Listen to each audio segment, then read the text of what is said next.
Years ago, the great screen actor Jimmy Cagney was working with a young actress that was about to be fired. He went to the director and said, "Let me talk to her." And he walked over to the actress and he said, "Look, it's simple. You walk in the room, you plant your feet, look me in the eye, and tell the truth." The logo of the X-Files is "The truth is out there." The truth is out there. I'm going to paraphrase. The truth is in here. You're about to hear the truth. I'm an actor. My name is John Cipher. For 7 years, I walked through the door, planted my feet, and tried to tell the truth as Chief Daniels on Hill Street Blues, as General Craig on the hit sitcom Major Dad. I was 2 years on Dynasty. You're on Knots Landing. I've done 5 afternoon soap operas, 12 Broadway shows, and 20 films. One of the Broadway shows I did was the great musical Man of La Mancha on Broadway. I was Richard Kiley's original understudy. I sang the words to dream the impossible dream, to fight the unbeatable foe, to bear with unbearable sorrow, to run where the brave dare not go. I'm here to introduce your host this morning, Dr. Stephen Greer. He's a man who is running pell-mell where the brave dare not go.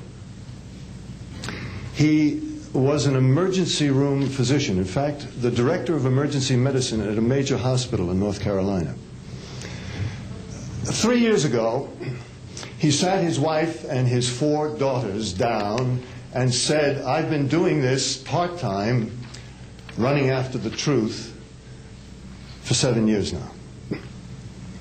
Now I'm going to do it full-time." He walked away from all that money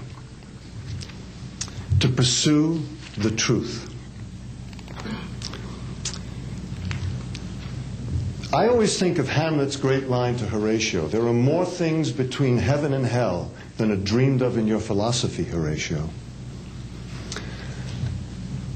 I'm going to introduce a man who says, there are more things between heaven and hell than any of us have accepted. And I have the witnesses and the documents to prove it. Ladies and gentlemen, Dr. Stephen Greer.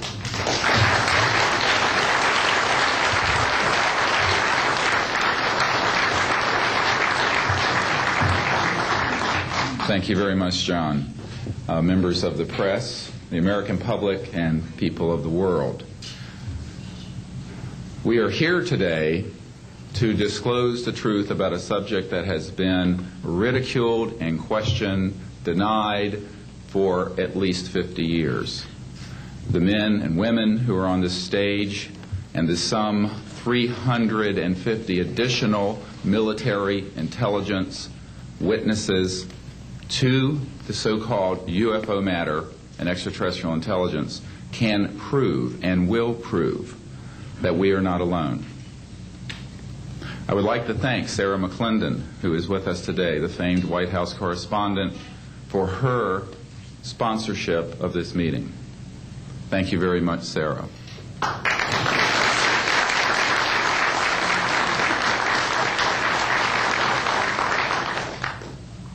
In 1993, a group of military advisors to this project and I met out in the countryside in Virginia. And we decided that it was time for civilians, military, intelligence, and other people to come together to disclose the truth about the subject which is called UFOs.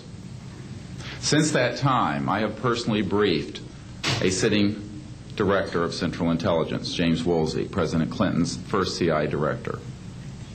I have personally briefed the head of the Defense Intelligence Agency, the head of Intelligence Joint Staff, members of the Senate Intelligence Committee, many members of Congress, members of the European leadership, the Japanese cabinet, and others.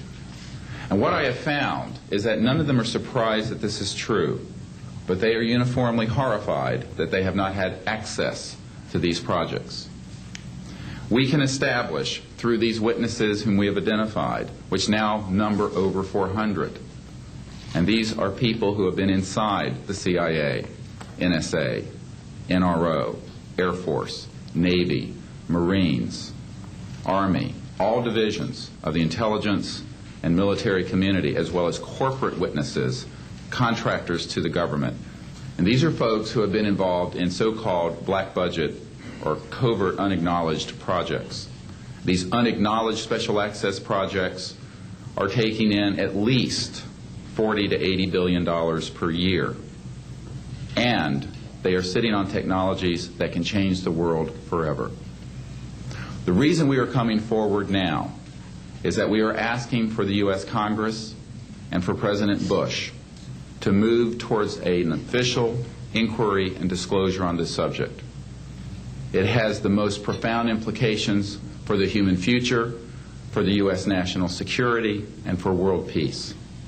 Specifically, technologies connected to UFO and extraterrestrial vehicles, if declassified and used for peaceful energy generation and propulsion, would solve the looming energy crisis definitively, would end global warming, would correct the environmental challenges that the Earth is facing. It is also critical that we begin to debate as a society the propriety of placing weapons in space. If indeed, as we can prove, it is true that we are not alone and that space is territory which we are sharing with other civilizations, it could be a very imprudent, destabilizing thing to place weapons in space. This is not being debated because it is off the national and international radar screens. It needs to be placed on it, and we are here today to do it.